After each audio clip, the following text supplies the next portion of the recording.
සුබ දවසක් මගේ යාළුවෝ හැමෝටම easy recipe දිනෝ YouTube channel එකට ආලව් ගොඩක් ආදරෙන් පිළිගන්නවා. අද මම ඔයාලට කියලා දෙන්න යන්නේ ප්‍රධාන වශයෙන් අමුද්‍රව්‍ය දෙකක් විතරක් පාවිච්චි කරලා කොහොමද ගොඩාක් රසවත් අතුරුපසක් හදාගන්නේ කියලා. හරියට මේක දොඩොල් වගේ ගොඩාක් රසයි. හරිම ලේසියෙන් ඔයාලට තේ බොන වෙලාවට මේක හදාගන්න පුළුවන්. එහෙනම් බලමු කොහොමද මේක හදාගන්නේ, මොනවද අපිට අවශ්‍ය වෙන්නේ කියලා. මුලින්ම මේ වගේ භාජනයක් අරගෙන ඒකට තෙල් හරි බටර් හරි ටිකක් ගාලා පැත්තකින් තියාගන්න. මේකට ට්‍රේ එකක් වගේම ගෙදර තියෙන ඕනම භාජනයක් ගන්න පුළුවන්. දැන් මේ වගේ ටිකක් ලොකු බෝල් එකට සීනි ග්‍රෑම් 150ක් වගේ එකතු කරගන්න. ඒකටම කෝන් ෆ්ලවර් මේස හැඳි 5ක් මම එකතු කරගන්නවා. ඒකටම ලුණු පිංචක් වගේ එකතු කරගන්න. දැන් මේකට වතුර මිලිලිටර 400ක් මම එකතු කරගන්නවා. මේ ටික මේ වගේ හොඳට එකතු කරලා අපි කලවම් කරගන්න ඕනේ. ඔයා මේක කලවම් කරගන්නකොට හොඳට සීනි ටික දිය වෙනකම්ම කලවම් කරගන්න.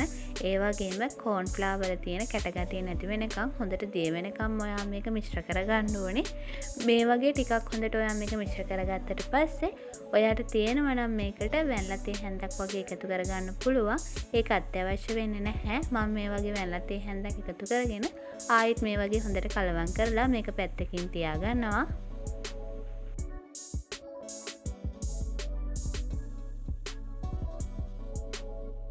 දැන් මේ වගේ ටිකක් උස භාජනයක් ලිපේ තියාගෙන මම ඒකට සීන මේස හැඳි 5ක් වගේ එකතු කරගන්නවා. මේ වෙලාවේ ලිපේ ගින්දර ගොඩක් වැඩි කරගන්න එපා.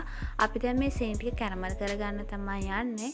ඒ නිසා ලිපේ ගින්දර සාමාන්‍ය මට්ටමේ තියෙන්න ඕනේ. ගින්දර වැඩි කරගත්තොත් සීනි ටික කර වෙලා තිත්ත රසක් එනවා. ඒ නිසා හිමීට ඔයා මේ සීනි ටික කැරමල් කරගන්න.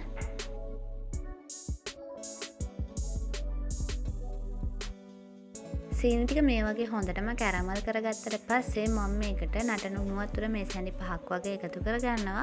ඔයා මේකට එකතු කරගන්නකොටම උණු වතුර එකතු කරගන්න. ඇල් වතුර එකතු කරගත්තොත් මේක කැටි ගහනවා. දැන් මේ වගේ මේක හොඳට කලවම් කරගන්න. මේ විදිහට හොඳට කලවම් කරගත්තට පස්සේ මම ලිපේ ගින්දර ටිකක් අඩු කරලා අපි හදාගත්ත මිශ්‍රණය මේකට එකතු කරගන්නවා. දැන් මේ මිශ්‍රණය නොනවත්වාම ඔයා හැඳි ගන්න ඕනේ. ඒ වගේම දැන් ටිකක් ලිපේ ගින්දර වැඩි කරගන්න පුළුවන්. නොනවත්වා හැඳි ගන්න ඕනේ, නැත්නම් මේක කැඩි ගැහෙනවා. ඒ වගේම ඉක්මනට අඩිය අල්ලන්න බලනවා. මේ වගේ විනාඩි 3-4ක් විතර ඔයා මේක හොඳට මේ වගේ මිශ්‍ර කරගන්නකොට ඔයාට තේරෙවි අපේ මිශ්‍රණය උකු ගතියකට හැරෙනවා. මෙන්න මේ වගේ හොඳට හිමීට කලවම් කරන්න. අන්න ඒ වෙලාවට ඔයාට දැනේවි මේක මේ විදිහට උකු ගතියකට එනවා.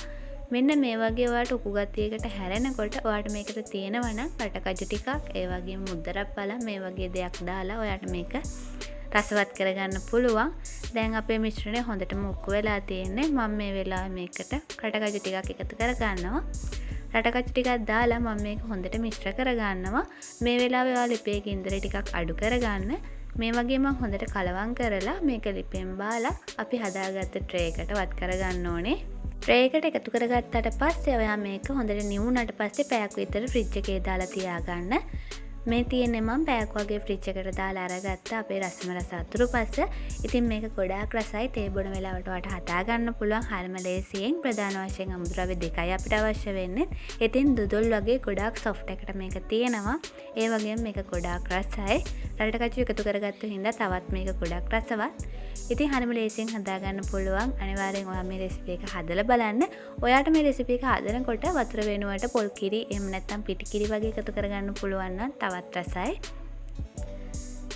මම මෙන්න මේ වගේ කෑල්ලක් කපලා දැන් රස විඳින්න තමයි යන්නේ. ඉතින් මේක ගොඩාක් රසට තියෙනවා. ඉතින් හරිම සොෆ්ට් එකට තියෙනවා. පොඩ්ඩක් ඇලෙන ගතියක් තියෙනවා. ඉතින් ඒක ඔයා පොල් කිරි වගේ දාලා බලන්න වෙනස් කරගන්න පුළුවන් වෙයි ඔයාට. ඉතින් අද රෙසිපි එක හොඳයි නම් වීඩියෝ එකට ලයික් එකක් දාන්න, යාළුවන්ට බලන්න ෂෙයා කරන්න, channel එක subscribe කරන්නත් අමතක කරන්න එපා. එහෙනම් අදට ගිහිල්ලා එන්නම්. ඔයාලට සුබ දවසක්.